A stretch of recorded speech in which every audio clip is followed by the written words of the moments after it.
So tonight we are talking about hourly cost rates. So well done for being here on a Wednesday night about this very sexy topic. But it is sexy. I think you'll find at the end of this there's hopefully some good little takeaways.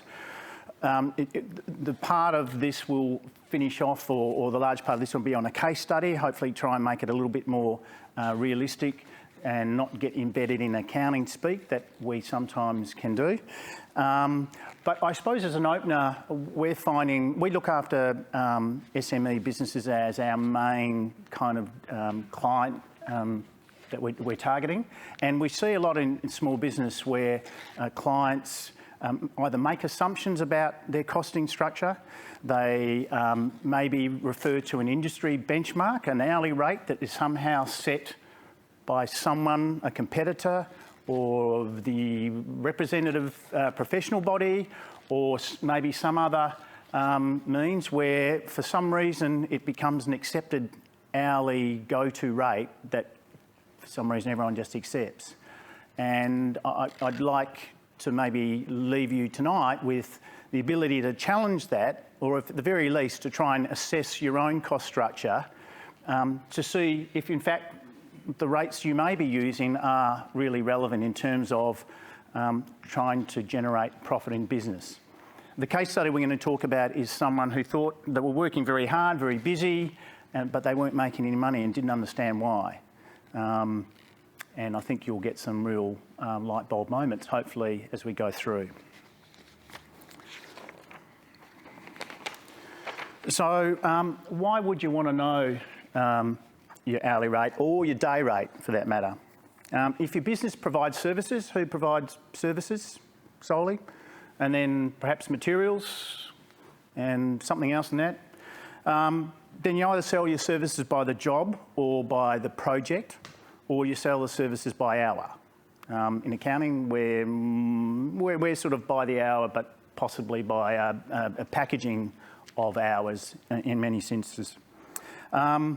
And you're selling your time that you bought from your employees, and including yourselves if you're an owner of the business. And I think sometimes that our business owners forget to include themselves as part of the cost structure that sits inside their business, particularly where they may not be paying commercial salaries or perhaps even not even paying salaries. So some interesting things to think about there.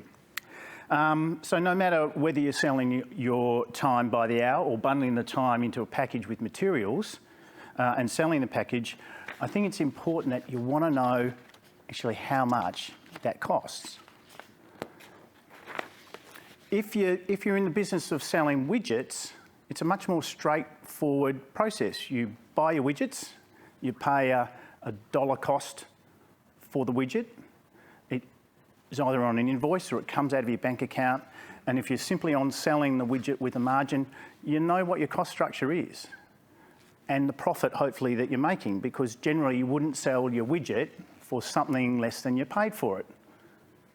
And if you did, I'm guessing you wouldn't be in business for a very long time. But it's an example in a very simplistic way of sometimes why we see clients working very hard and not making much money. And so why would you, let's come back a bit onto our boat. So why would you want to know, why would you want to know this? So we've seen service companies and companies that didn't think of themselves as service companies struggle or even go broke. Coronavirus hasn't helped, but a couple of the businesses that have gone to the wall in our paddock were struggling prior to the impact of coronavirus, and when something like that, a mass event happens like that, the fragile or the poor strategy systems inside a business quickly fall to pieces, and we certainly saw that in the case in a cafe located up at Hillary's.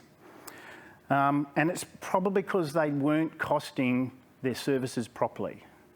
They were competing, in that particular instance, they were competing against some other suppliers, some other competitors, but more importantly, they were actually paying too much in rent. And it was the big thing that actually killed them at the end of the day, and they didn't understand the impact it was having on their bottom line. So in their case, and in this case, it can prove fatal. So what's a business strategy that we often see? We see the mouse in the wheel, running fast, being busy. People feeling busy generally equates to kind of making money, and we get busier and we work harder, we feel like we're kind of making maybe a bit more money, and then we might get a few more employees on. We don't have much time to speak to them because we're really busy, and we don't actually sit back and actually maybe assess things in a way that we possibly could. And again, in this case study, you'll see that they're on a road to destruction. Sometimes, surprisingly, that strategy does work. You can be very busy and you can eke out an existence and you might keep surviving, but you'll either burn out or the business will burn out, or some event such as coronavirus will come along and pull away the foundation stones of what's keeping you going. So it might be a very skinny margin that suddenly just evaporates and you fall over.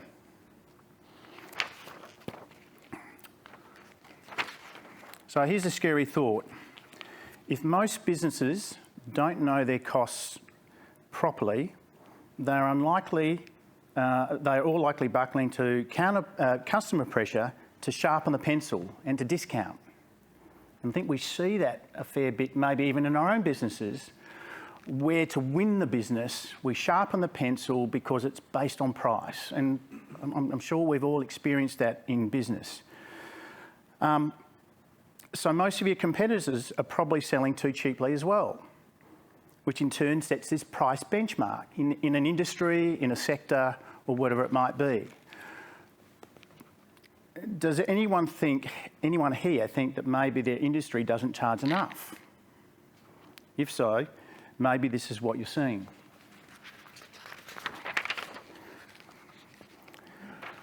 If you knew your customer or your client was costing you money, what would you do?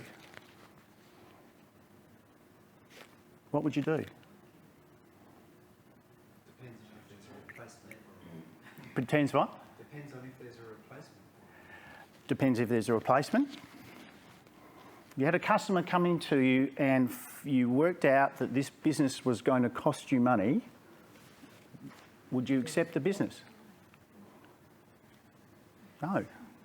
Most likely not, unless maybe there was a longer-term relationship and you were doing something, as a favour to, continue the relationship and build a better outcome.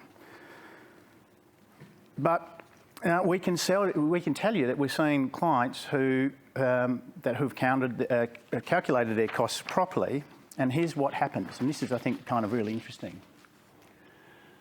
They turn away bad clients and bad business with this. They're not operating on a kind of a gut feel. They're making a decision that, based on the numbers. If you've been to one of our seminars before, we're sort of trying to get people connected to their numbers, and this is another very important part of it. When you're connected to your numbers and you understand what they do for your business, you go about business with confidence. And you can make a judgment call then that you know that if you take on this business for whatever maybe exterior reason, that losing money on this business has another reason. But if it's there and you're just taking on this client and it's going to lose your business and you know the number and you know how much it's going to lose you, I suspect that probably it would sway your decision-making purpose. And your eventual decision may be that you'll actually be happy to step away and not take on business. And I know that it's not natural to ignore new business. We all work out there in the marketplace where, this is a marketing activity for us to try and expose ourselves to other people in the event that we might form some relationships. We work hard to do that, and a lot of you guys in here do as well. And so when a business comes knocking on the door, we don't like naturally to turn it away. But if you've got this understanding, it suddenly changes the mindset. It's very important. The gap gets filled by profitable business and they instantly become more profitable. So in this case study, we will see where the client actually had a waiting list and made a decision that led to a bunch of clients choosing not to take on their, being their customer because their price changed. But they had other business there. Most of us, if we're doing a good job, I think we all would sit here and say that we're doing the best we can for client service, we're delivering an experience for our clients that means they will love us and we love them, and we're trying to deliver great outcomes for them, and so the story goes on. And those people tend to appreciate that and value that and are prepared to pay perhaps something different to maybe the lowest cost offering. And some people may not. You might find that they might not. But I think we all work in a space where we're trying to create a brand and a presence and a value proposition that leads us to this fantastic kind of more culturally and fantastically filled business that attracts the right business that you want to do business with. And again, if we don't know the numbers, we're falling into this space. And then the bad customers go to competitors and they consume their time and energy and cause them to lose money. Whippy, that's great. Let them go and maybe experience those hard customers with a less profit area and see how they go. And it gets better. Competitor service quality falls. I talked about, price can bring on a whole bunch of people. Price is the wrong thing, and you're bringing them on and you're working hard, and that mouse on the wheel is spinning harder and harder and harder. You're giving less love to the customers who actually want your service and are prepared to pay for it. Morale in your business improves. You're actually spending more time back on the business, perhaps working on the business, improving further the customer service, keeping the cultural engagement of your staff and your key people involved. It's a sort of an unmeasurable, maybe an unmeasurable thing, but it feels like that the business is then moving in the right direction. You're getting people on the bus in the right seat, going in the right direction, and you're spending time and energy on some other things other than having to service those hard clients that were banging on your door to try and get you to do something that you weren't spending perhaps enough time on. And then the customer gets an education at your competitors' costs. And what we mean by that is the customer goes down the road who doesn't like your pricing, goes down the road, gets to experience maybe a lower price offering, and probably has a reasonable chance of experiencing a fairly disappointing service experience. And that's good, because they're learning something, but they're not learning them at your expense, they're learning them at the next person down the chain who doesn't understand this stuff. It's really quite remarkable. So assuming you want to know how much your services labour is costing you, just how do you go about working it out? And the simplest case is a service company that only sells service and measures or counts the number of hours they sell. I'll say that again. The simplest case is a services company that only sells services and measures the number of hours they sell. And so the answer is kind of fairly simple. And so this is assuming the business only does services. And we'll take this a little bit further down. Total expenses for the year divided by the total number of hours sold. Not spent on stuff, actually sold. Expenses for the year is a better one than sort of expenses for the quarter or the month or the whatever. So the total knowledge of a 12-month time frame gives you a much better understanding of the overall nature of the operations of the business. You pick up the lumpy things, the variable outgoings, the provision for leave, insurance costs, those things that fall in different times. You want to understand an annualised cost that you're actually spending to run your business. And you want to understand the total number of hours is sold. So, 7.5 hours, 5 a day, 5 days a week, you're not recovering all that. It doesn't all go. There's lots of admin, there's lots of non-chargeable, there's lots of systems around timesheets and so forth that can actually manage and help you to get to that spot.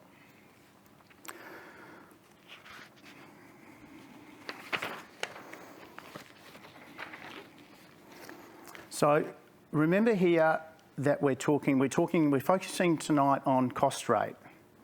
not what you should charge a client. So we're not talking about profit, although or price. We will sort of touch on it, but we're talking about cost because we're trying to get your head around what is my cost structure and how does that affect my current hourly rate or whatever measurement you're doing. So don't confuse it cost with price in what we're talking about tonight. We just want to make sure that you're working out your cost so you're not losing money. Or if you are, you're conscious that you're losing money, again, for those reasons that we spoke about before. Secondly, if you sell parts as well as services, this creates a bit more of a problem because you'll have staff whose hours are not charged out directly or via jobs, but who procure and ship parts and materials. If you include them in total expenses for the year, as we mentioned up there, then you'll come up with a pretty high cost rate that will cause some cost distortions within your business if you use that as a rate. So this is where it all gets a bit more complex, and we're going to use this case study that I mentioned.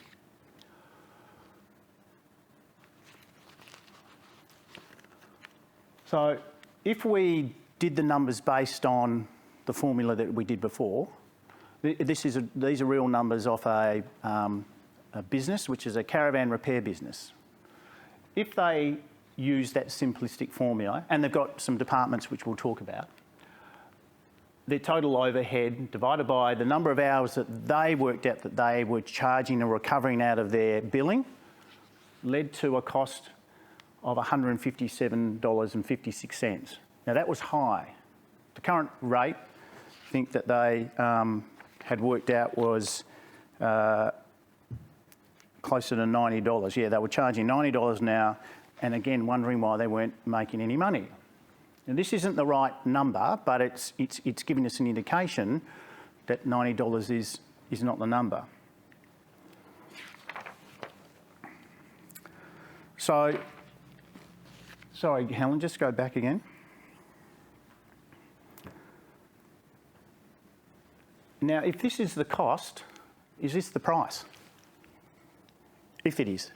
If we accepted that was the cost, is this the price? Why? What's missing? A profit, whatever it is on top of this. So if they were to put a profit margin on there, $20 or $30 in the marketplace, that probably is going to be a problem for them. They might not be able to achieve that, but it's a bit more detailed than this, because they also supply parts and accessories. So those expenses would include employees in the parts side of the business. Overheads are overheads, and the problem of including all the overheads, and what's the problem with including all the overheads in the hourly rate? Well, there's a distorts decision they're making. If they were costing up a job instead of a typical mix of labour and parts, then it might not matter. But what if they were quoting a repair, the only job? They would look expensive, whereas when they were quoting parts only, the cost of supplying those parts would look too cheap and they could price too low and lose money. So we want a more accurate way of costing our hourly rate rather than just selling more hours. So let's pick the business apart and look at a better model. So let's start with a list of staff, which I think, Helen, you had up before. So the first port is to list the staff and the pay rates. And the names have been changed to protect their identities. And this is what they get paid, their real pay that they're getting paid every year, or for this particular year. And then to that, we have added on some on-costs. As we all know, there's SGL, perhaps payroll, might be long service leave, some workers' comp. So we're trying to get a sort of a cost-in figure over and above the salary and super rate. So now we can see the total direct costs of each employee for the year or for the past year. Now, in the caravan business, there's 3 departments. They have an online store, they have a bricks and mortar shop, and they're a caravan repair business, So the fairly significant part of their business is caravan repairs, funnily enough.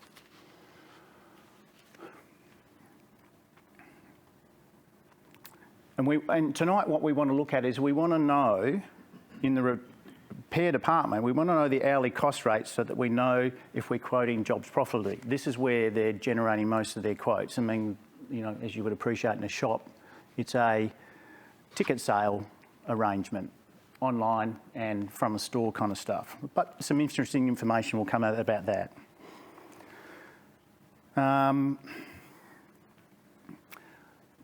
We also want to understand that some of these people are spread across these areas or actually not in any of these areas and in the admin area.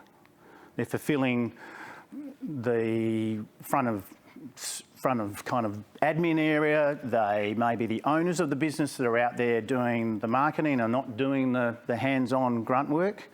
And so we want to try and work out what the allocation of costs or percentage of time is across those departments.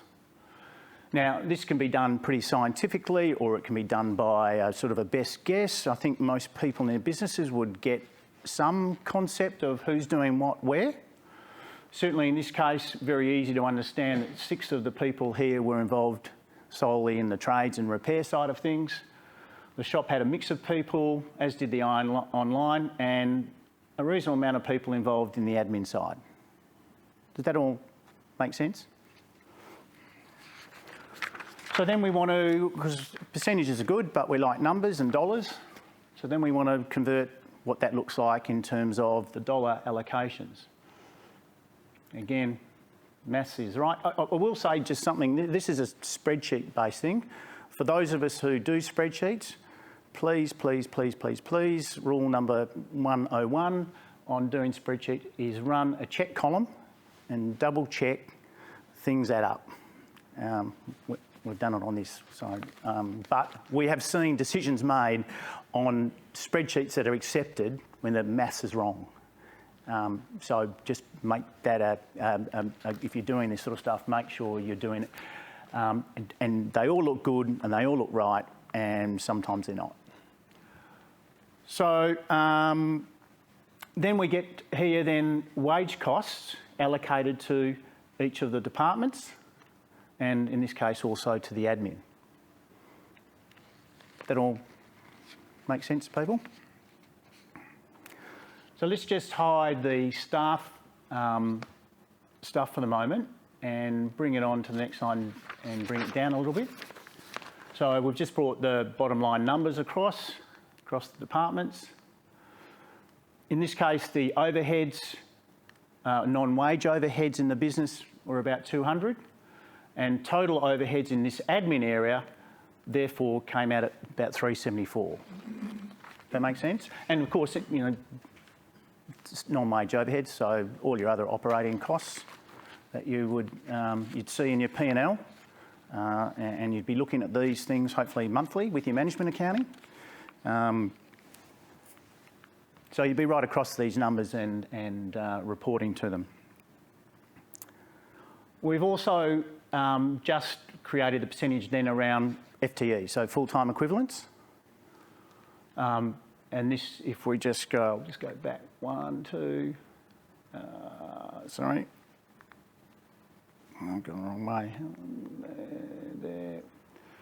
So those totals there will add up to the total of staff that we've got in terms of the full-time, the way that they're allocated across each of the departments. There's 9.2 FTEs, and therefore $40,000 per production, which is simply, anyone guess where that's come from? So 9.2 divided by total overheads is our allocation of the overhead into the relevant areas. So we distribute those overheads. Sorry, I sort of jumped there. Did people understand that? It's just the 373 divided by 9. Yeah, effectively. So because what we're looking at is trying to allocate our admin component and overhead to some of these other areas. That we can't leave these sitting out the side. We've got our wages here, but we've got other parts of the business that we're trying to come to an allocation across it. We're using full-time equivalents. In some instances, that might not be the appropriate allocation. There might be floor space, or it could be some other metric that you think is more relevant to your business. Does that make sense? Okay. So we have the 9.2 across 3 departments, and dividing the total overheads, we get the 40,000.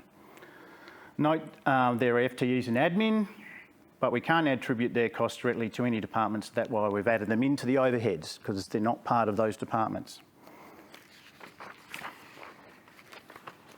Then we make the allocation.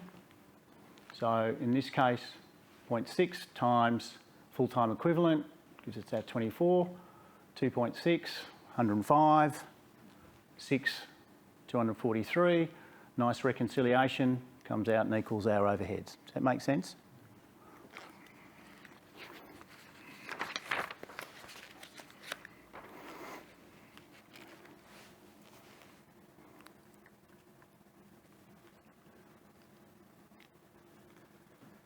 So total cost per department. We notice that these costs add back up to the total overheads of the business.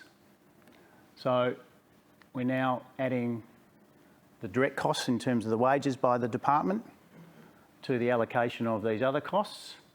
And when we add those in, we see nicely that that reconciles again to that overhead costs. And as accountants, we go, you beauty, it all reconciles, happy days.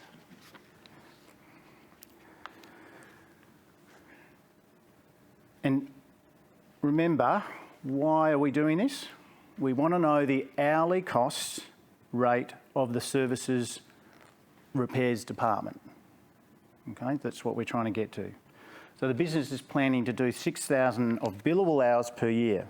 So now we can apply the basic formula of dividing the total number of billable hours in the total cost for that department.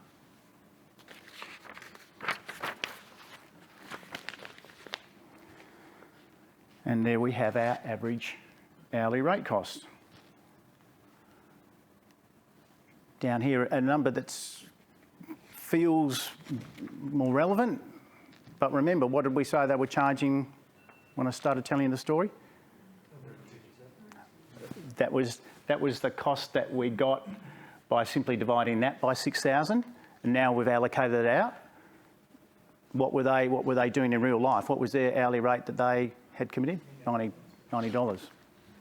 So in their business, in their real life experience, they were charging $90 an hour for every hour of the job they were doing in their repairs department. Now remember, what's this? Cost? They make any money if they charge $102? No, they're not. Guess what they increased their rate to? How much? Well, that's gutsy. 120? 130. So they increased it to 130, and some customers have screamed and left. Now, understand, and this brings to me to a very interesting point around confidence. They worked out that $102 was their cost. They were charging $90. Before we entered into this exercise with them, the discussion around increasing their rates had been had, and they were very resistant to it. The ability to then have a conversation with them to get them to think about increasing their rate was made so much easier when we could give them this number. And then they decided 130 was going to be the number they stuck on. Now that's a $40 increase per hour per person in there. It's a significant jump.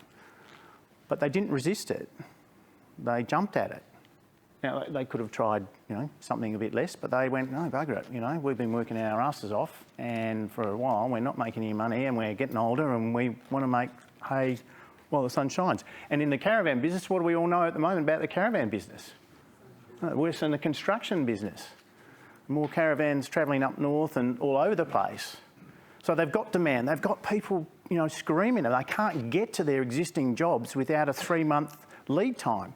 Caravanners, our poor old grey nomads, are sitting around in their trackies, waiting for 3 months to get their caravan, up and ready to go.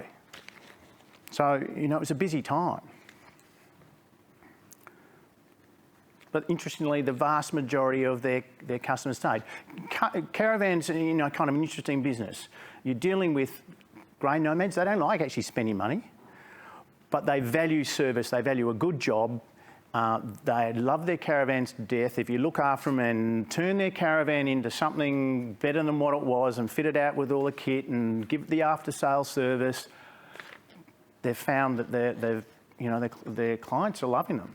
What they weren't loving them for was that they couldn't actually get into their service department to get their jobs done in time for them to muss off somewhere up the East Coast. So here's the biggest lesson for all of us when we do these exercises. Before we know our costs, before we know our numbers, how brave are we to increase our prices? How brave are we? Do we edge them up $5 or $10 an hour or whatever, or a small percentage, as opposed to maybe knowing that when you know where that number sits, that you go from $90 to $130 in, a wipe of a brush, to an extent. I mean, it did take some time to get there, but we weren't fighting the client to get them there. They were embracing it when they were getting it, and the penny dropped why they weren't making any money. And they knew for the first time they're starting to get control around the numbers that are important in their business. And they had all the reports there. They didn't know how to read them. That's another thing, There's a lot of stuff there. And the last thing they said was, why didn't we do that years ago?